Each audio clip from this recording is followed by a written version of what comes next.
If you could be at that 10-to-1 gross profit to cost to acquire ratio, which that's a big number, but like that's kind of what services business look like. And it's kind of what service businesses need, right? If you're a product business, you could be way different because you can just sling product out the door.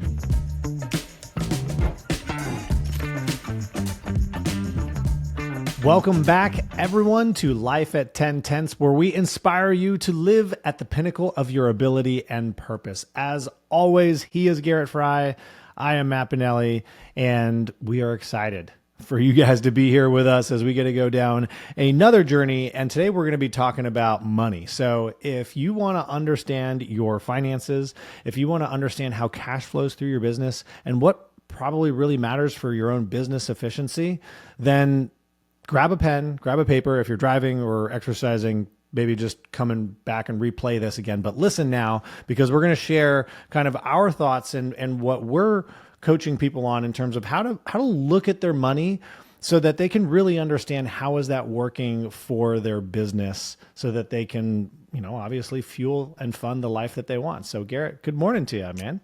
Good morning, sir. I'm excited to go down this path with you because I watch in this industry that it's an interesting industry because we compare each other very quickly. You can go look at your company, you can look at the numbers, you can see the volume that people have done, you can see the GCI that everybody's at. Now, I have lots of realtors that like very regularly will go and be like, okay, where am I? Like, where do I rank in the office right now? And it's interesting because it's where they put the most amount of their focus and their energy into it, but it represents nothing of the health of a business, like absolutely nothing. And you can look at people and set them up on a very high pedestal going, I want to be like them someday. I'm going to knock them off that perch some point. I'm going to move past them at some point. And you may not realize that your business might actually be more healthy, or you might be making actually more money at the end of the day than they are. But you don't know. And that's the crazy thing is most people don't know. That's why I love that you're wanting to expand and go down this route, because I think it's we can set ourselves up with a lot of heartache not knowing the numbers and not knowing the facts. We definitely can. And so let's just start right off the bat with kind of putting this one aside, which is volume. Sales volume means nothing to your finances. Yes, of course you need volume to make money. I totally understand that. But like when it comes to like understanding your income statement and your cash flow, like volume doesn't mean a thing. And we see awards about volume all the time, Garrett. And it's like, oh, well, because it's a unit we can measure. And I understand that because it's easy to see the volume that people do because we can't always see what they're charging for commissions and stuff like that. But it's an illusion, a complete illusion, the volume. Yeah, I've always loved the awards for volume in the office and things like that, and and then it's funny because you'll take people that will compare each other from marketplace to marketplace. Of, oh, so how much volume do you do in your market? And people will like throw out this, and I'm like, oh man, you're doing really well. And they fail to ask the question of what is your average selling price? Oh, it's $3 million. Oh, no wonder your volume is looking really good compared to my $200,000 homes that I'm selling in my marketplace. Like it's this crazy number that's thrown around and used as a comparison factor. And at the end of the day, it really doesn't mean all that much. Now, I know there's people listening, and I have people that I coach that is what their goal is for themselves. And so this is, I think it's really important. We're going to talk about this is you knowing your business and knowing how your business works. And that's something you want to track. Totally wonderful. That's a great thing. Just don't use it as a way to compare yourself to others. And I think that's the biggest thing is like, yes, you know your business, so you can use volume as a metric because you know how everything flows on the backside of it. And it's easy for you to track because, I mean, your MLS does it for you. You just go in there like, oh, cool, there's my volume, right? Yeah. Well, so let's get into this a little bit, Garrett. And I'm going to start with the end here and saying that the number that matters for everybody here is net profit, right? That's the number that matters most for everybody is what is your net income at the end of the day, because that's what you get to take home and then deploy into all of your financial stuff that you do for your own personal world, right? So our goal as coaches and a lot of people, their goals as industry leaders is to help people achieve a higher net profit, and knowing the numbers that come before it are going to help you do it. And so, which brings us then all the way up to the top line of revenue, which a lot of people start with gross commission income, which is also a little bit of an illusion because there's some costs that come after GCI, depending on what brokerage you're at, what the splits are, and all the other things associated with GCI that come along with it. Well, and I think what's interesting when you talk about like GCI and the health of a business and the volume here, one thing I'd like to add into this, Matt, is that usually when I find people that really are running what I would refer to as a healthy business, they also have the ability of going and traveling and living a life that they are really comfortable with. And this is where you can watch people that are chasing the volume or chasing a GCI number sometimes, and you can look at them and go, yeah, but they're miserable. Like they haven't traveled, they haven't taken a weekend off in forever. And typically, if you're running a business that when it's about net profit and how much profit that business is making, and you're in a healthy mindset and in healthy numbers in that area, you typically will find somebody that is also very much enjoying their world, because they can go and say, let's go to Carmel for the weekend, because they can go and drop the money and it's comfortable and it's fun and it's not a stressful thing. It's not maybe we should put that vacation off right now, or maybe we should, not right now. We need to sock away a little bit more money. A really high net profit business allows you a lot of freedom to go and enjoy this world that's around you. And I think it's really important for people to understand that if they're going to start looking at their business in this way, if they build a business based off of that, it allows them a lot of other freedoms to go and enjoy the world around them. Oh, so important. And I think and even just if you don't like numbers, focusing on the numbers will give you a different perspective and a different intention into your business, which will help you focus on net profit so you can go enjoy those things. And we are going to bring in time, not today, but time's going to be an element of things that we talk about as well, because there really are two inputs that you can put into your business. It's your time and your money. And from the money side, there's going to be kind of two metrics that we want to pull out of these numbers that we're going to talk about. And one is, what is your gross profit per transaction? And also, what is your cost to acquire a transaction? In general business terms, this is typically referred to as LTV, lifetime value, and CAC, cost to acquire a customer. But since we don't really, yes, we have recurring customers in real estate, but the distances are pretty far apart. So we want to look at gross profit for a transaction, which is different, Garrett, than the GCI, which everybody focuses on. Oh, well, this is my revenue, right? But it costs you money to perform that revenue, to get that revenue. If you take a listing, you don't spend $0 and end up with a check. No, you're paying for photography, sometimes inspections and staging and other things, and also your signs and marketing that goes along with that. And so there's always a cost to the revenue that you've generated. Well, and if you're not tracking it in this industry that a lot of you are in, you can very easily work your way out of any profit altogether, or a very low profit margin to these transactions. I just got off the phone with an agent just the other day, and she was saying that 2024 numbers wise, GCI was an okay year. It was a little bit off. She has also made a lot of changes to her business, and the final thing she said was, "We're keeping our head above water, but." And I think that's an interesting place, is because anybody from the outside would be looking in and going like, well, she's the years she's done before, she's keeping up with those numbers, she's keeping her business going.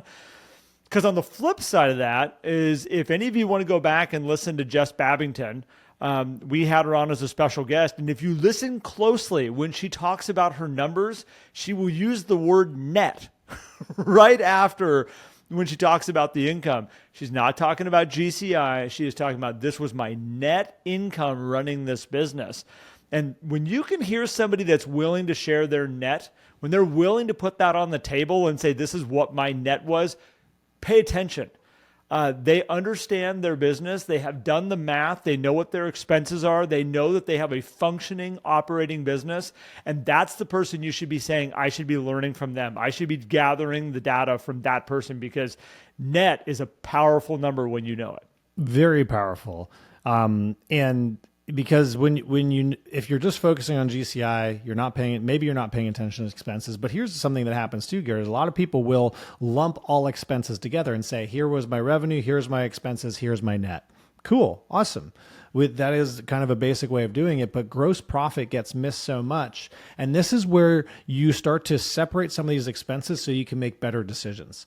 And a lot of agents will take everything they do for marketing, the marketing they do for the listings, the money they spend on the listing consultations, the buyer consultations, the photography, the home inspections, all of that stuff. And they'll just lump it into marketing along with their Sphere postcards, their email services, and all of that stuff. And that, when you look at that all together, you're missing a number that's really going to help you, which is that gross profit per transaction. So to find the gross profit, all you got to do is take your GCI and subtract out all the costs associated with generating that revenue. So obviously your split, any cost of, acquiring the sale, like, your listing packets, your buyer packets, and then also any cost of service to go perform and get that revenue. So this is everything from getting listings on the market to the things you're doing from contract to close, because those are the costs of the service that you're providing the client.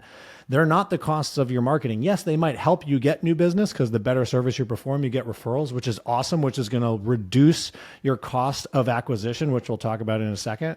And so we'll look at this gross profit number when you subtract that stuff, and that's the number that you start with. You'd be like, cool, this is my gross profit per transaction. So now you can hang your hat on, here's what I actually make. The business pulls in from doing a deal on average. And if you want to go and track it specifically for each deal, great, but you can probably just track these numbers over a period of time and divide it by the number of transactions that you do to get a really good, healthy number. And Garrett, I find an overwhelming majority of agents, if you just ask them, what's your gross profit, per deal, idea. They wouldn't be able to tell you. No, nobody goes for the most part and does. Well, I'll be honest. In my life, my time, I didn't do it. I didn't do it. I didn't do it when I was selling real estate. I did it. I did it the way that most people do it. I spent money. I acquired business. We closed transactions. We did it again. And we just did it. And we did it. And at the end of the year, we looked at what was our GCI and we go, hey, not bad. We made some good money. And we would compare ourselves to the other realtors around us and we'd be like, we're doing okay. We're doing okay. We're making this work. This business is functioning. But this is, Matt, when we first recorded, I'm going way back, 2018, we threw an episode together that I don't think ever saw the light of day because we kind of went like, we should let that one go.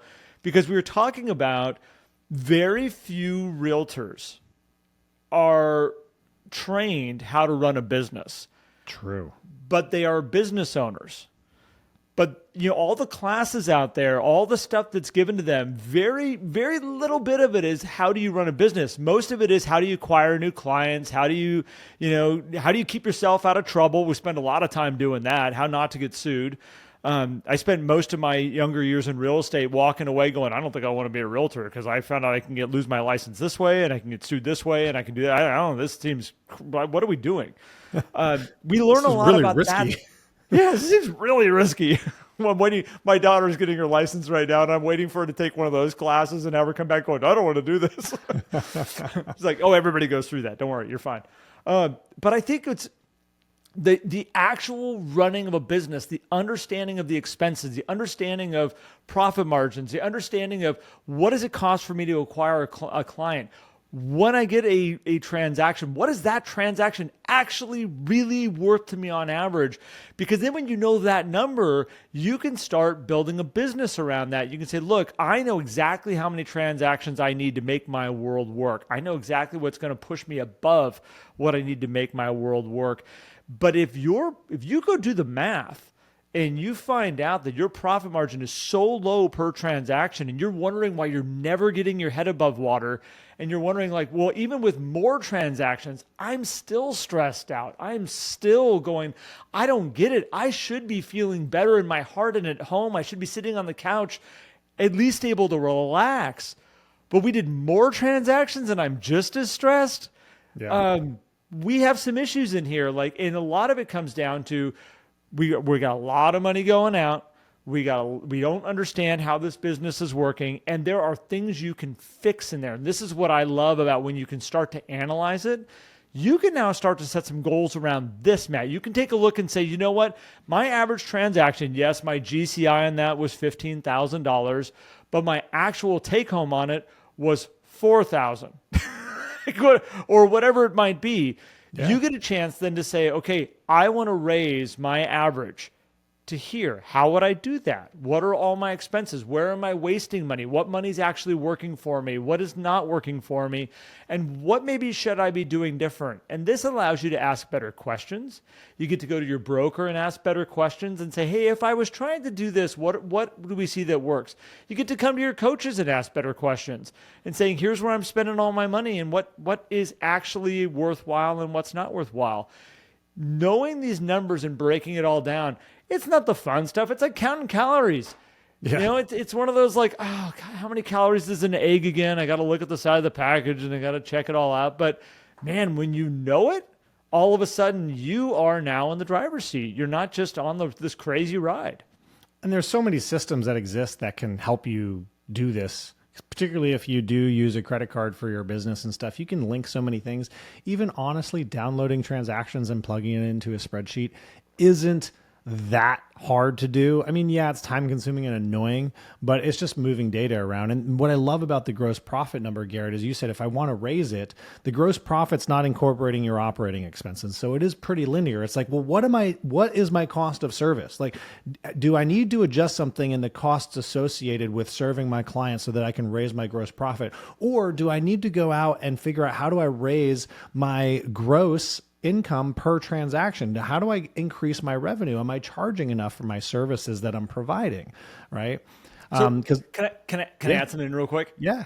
Okay. So I'm thinking about an agent that I've shared her many, many, many times, but years ago, Jen Egbert and I were having a great conversation about actual money she was spending on transactions. And the money that she was spending was $500 for classified ads to run for her clients. And I asked her, and I said, what in the world do those do for you? And she says, nothing. She goes, nobody's selling homes to the classified ads, but my clients like to see their homes in there. And I joked with her, and I said, is it because you told them their home was going to be in there? Or do they actually go like, I can't wait for my home to show up in the classifieds in the black and white paper? Like, how are they even knowing that that's a thing?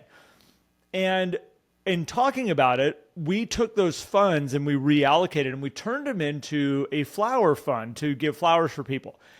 It's funny, in sitting here having the conversation with you, Matt, and I never thought about this, we diverted those funds to a different part of her business, which is the acquisition of new clients rather than managing the clients that she's currently working on, which actually takes it out of the, it raises the profit. It raised her gross profit, yeah, per transaction, and has now turned it into an area that is generating new business out here, which is an interesting thing for people to understand about where that money's going to.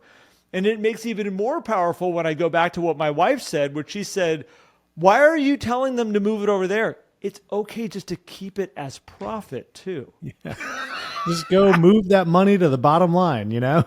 Yeah, it's okay to keep it as profit. Take it home. Like, you don't have to reallocate it or do something different with it. And I think that this is the beauty of knowing your numbers and starting to look at it from a different angle of what is the service, which allows me to really understand what my gross profit is out of every single deal. And then what is my operating expenses that make this business function and grow and create new business? And they're two different things. They're different things.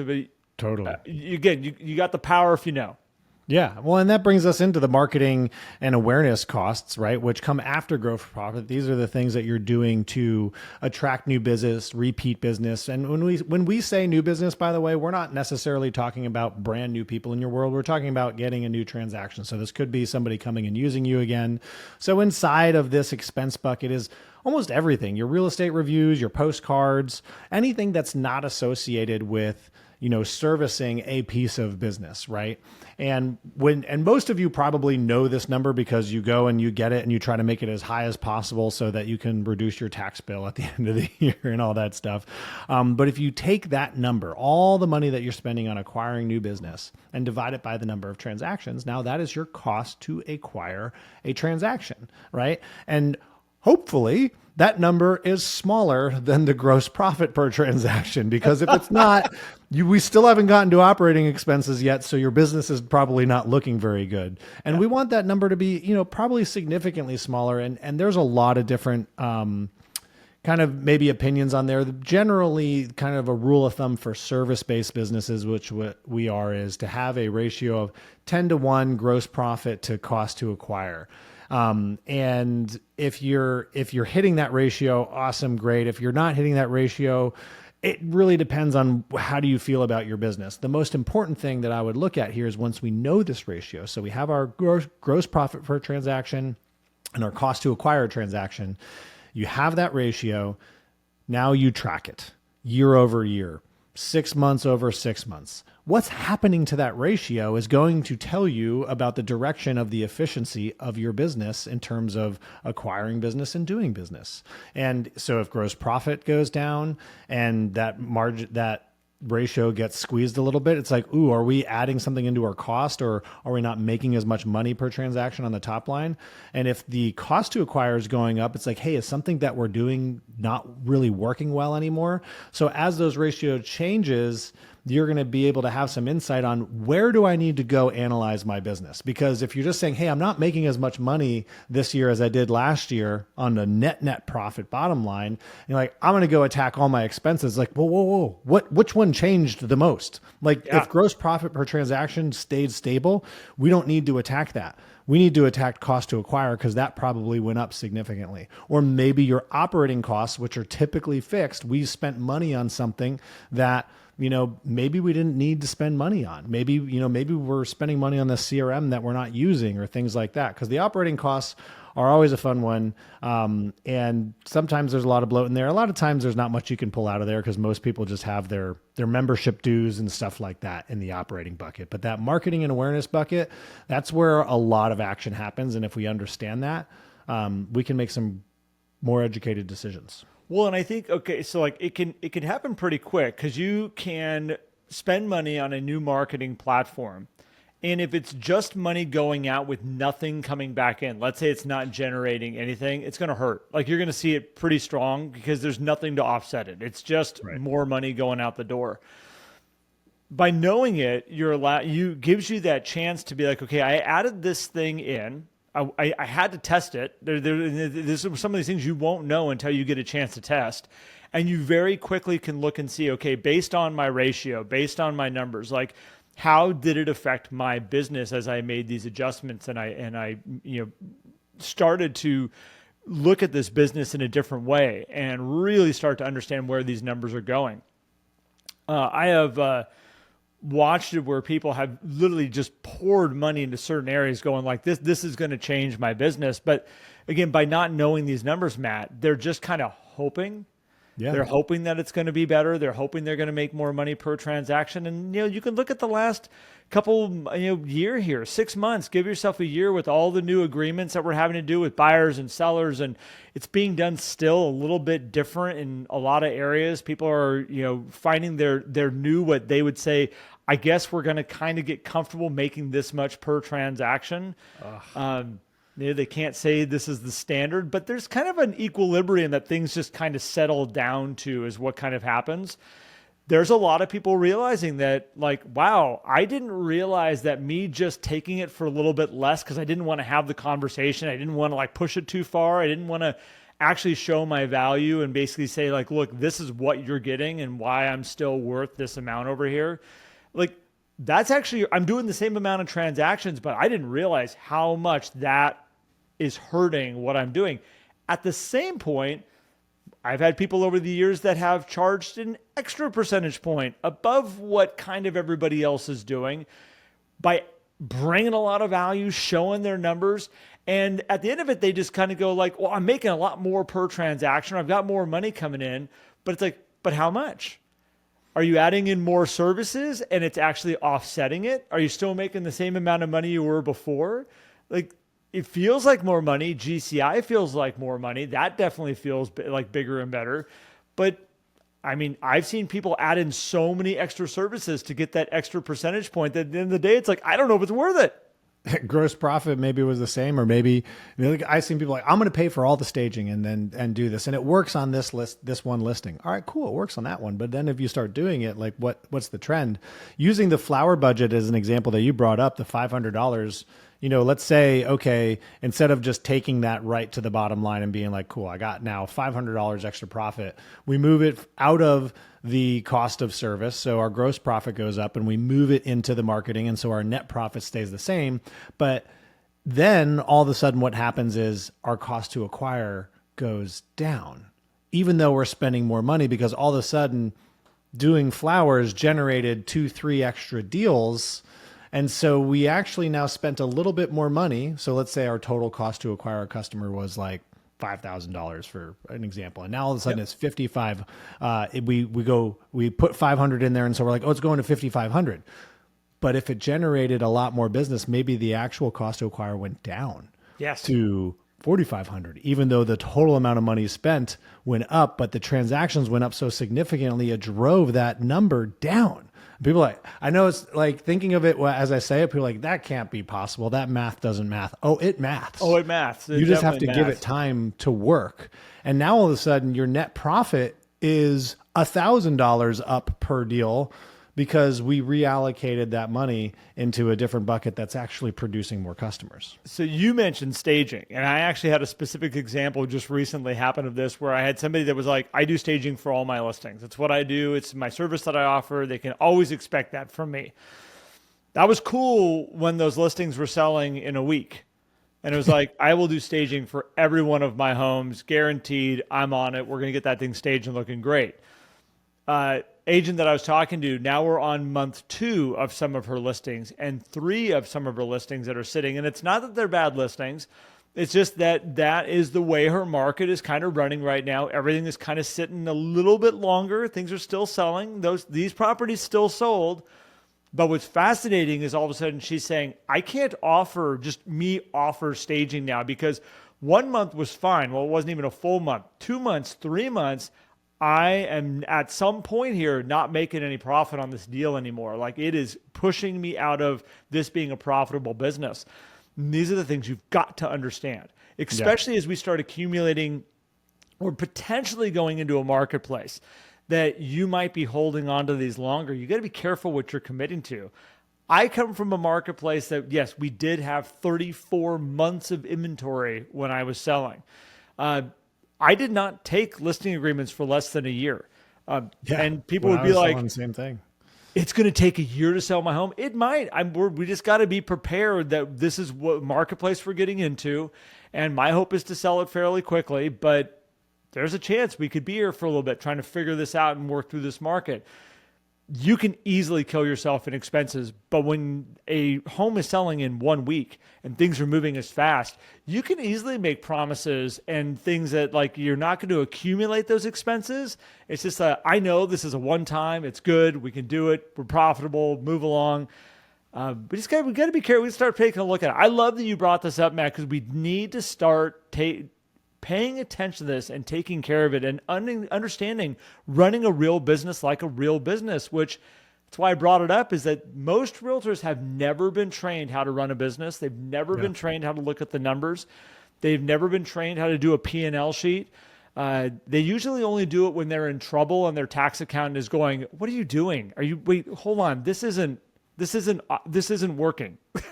What is wrong here? That's usually when they all of a sudden go, oh crap. The math isn't mathing.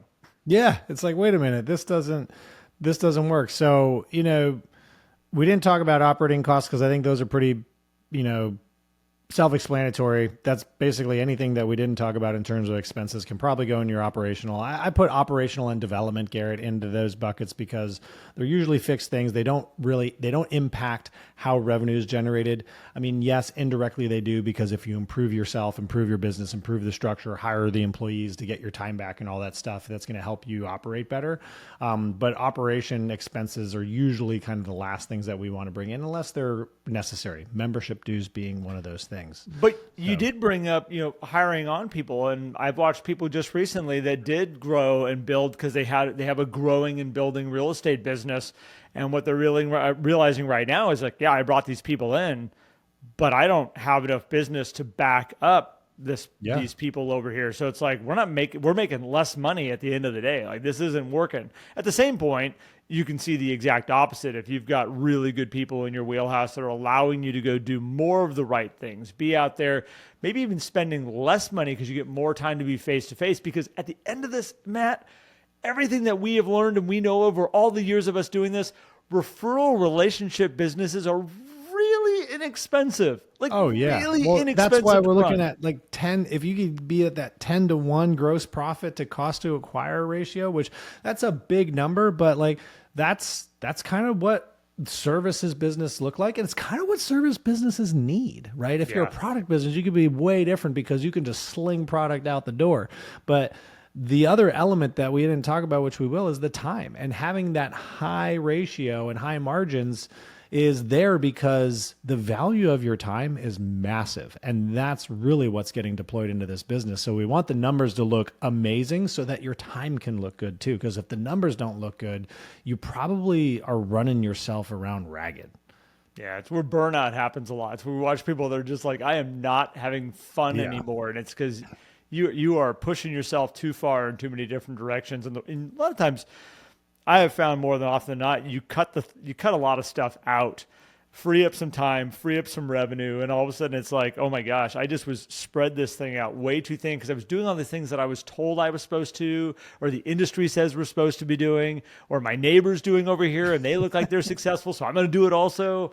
Like there's so many traps in this industry. And so this is why it's so cool. You got to start by knowing your numbers. So in this episode, what I'm hoping you all walked away with is not necessarily like, these are the things I need to do to build in the high revenue and the high net worth or whatever, but it's just taking the time to say, I need to start to understand my numbers and start to track this, because really you knowing your numbers is what's going to allow you to make changes in your business. It's you knowing your numbers, what's going to allow you to grow and to be able to move in the right direction for yourself. Not knowing it, like again, not knowing what your calorie count is when you're trying to take care of your health. It's like, well, what do I need to do? Do I need to eat different? I don't know. What are you eating right now? I have no idea. I have no idea how many calories I'm currently eating right now. Do I need more calories? I don't know if you need more calories. Do I need more protein? I don't know how much protein you're bringing in. Like, knowing this stuff allows you to be like, oh, I just need to add in a protein shake every single day and I will be up at the numbers I need to be at. But you only know that if you're tracking the numbers. So again, same thing with your business, you guys. So appreciate everybody tuning in with us today. Matt, if you're cool if I close this out? Bring it home, man. Appreciate y'all being with us. If you want to learn more about what we're up to when we're not doing the podcast here, come check us out. Life at 10 Tenths. We've got our light membership where we got, we got Monday morning mindset videos we got going out. We've got all kinds of added little pieces that we're putting in there. Great spot to come and get a little bit extra from us. We also have our live coaching that we do, which is our 11 circle. So you can come and join us there. We got a great group of people. We meet every Wednesday. We're actually going to be doing it right after this. And awesome to see that group growing in there. The information that comes out of all the people that are in that group is absolutely amazing. So we appreciate that. And with these episodes right here that you're listening to, if you found value in this, the best thing you can do is if you go on YouTube and subscribe to us. That means the world. That actually does a lot for us. If you can go like these episodes on YouTube is super powerful, and share them with the people that you feel you might be able to give some of this value to out there. So we appreciate that if you can do that, everybody. Matt, thank you, sir. And thank you all of you. We'll be back soon. Thanks, everyone. See you soon.